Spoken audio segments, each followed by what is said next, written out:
మనకి ఎన్ని బెట్టెలున్నా ప్రెగ్నెన్సీలో కొన్ని బెట్టెలు మాత్రమే మనకి కంఫర్ట్‌గా ఉంటాయి. కొంచెం వదిలిగా ఉండేటట్టే వేసుకోవాలనిపిస్తది. టైట్ అసలే వేసుకోవాలనిపించదు. అలాగే లెగిన్స్ అయితే వాడొద్దని కూడా డాక్టర్స్ చాలామంది చెప్తూ ఉంటారు.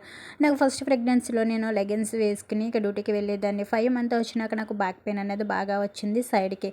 ఇంకా కూర్చోవడం వల్ల ఏమని చెప్పి అయితే నేను జాబ్ మానేశాను. సేమ్ అదే ప్రాబ్లమ్ సెకండ్ ప్రెగ్నెన్సీలో రిపీట్ అయింది. నేను అప్పుడు పాయింట్ అవుట్ చేశాను. ఒకరోజు కొత్త లెగిన్ ఏసుకొని హాస్పిటల్‌కి వెళ్ళొచ్చినాక అది తీసినాకైతే పెయిన్ బాగా వచ్చేసింది. ఆ తర్వాత ఇంటి దగ్గరే ఉండడం వల్ల మనం ఇంటి దగ్గర ఉన్నప్పుడు నైటీస్ అవి వాడతాం కాబట్టి పెయిన్ రాలేదు. తర్వాత తెలిసింది లెగిన్ వల్లే ఇంత పెయిన్ అన్నది వచ్చిందని. తర్వాత మా ఫ్రెండ్‌కి ఒకరికి అలా జరిగితే డాక్టర్ ఏమో చెప్పారంట, లెగిన్స్ వాడొద్దు అసలే అని చెప్పి. అందుకనే మనం ప్లాజా ప్యాంట్లు కానీ లేదా ఎలాస్టిక్ అసలే ఉండకూడదు. మనకి తాడు వేసి కట్టుకునేటట్టు వేసుకుంటే మనకు చాలా రిలీఫ్ అనిపిస్తది. కొన్ని లెగిన్స్ వల్ల చాలా ప్రాబ్లమ్ ఫేస్ చేయవలసి వస్తది. ఎందుకంటే బాగా టైట్‌గా నొక్కేస్తే కదా బిడ్డ కూడా ప్రాబ్లమ్ అయితది.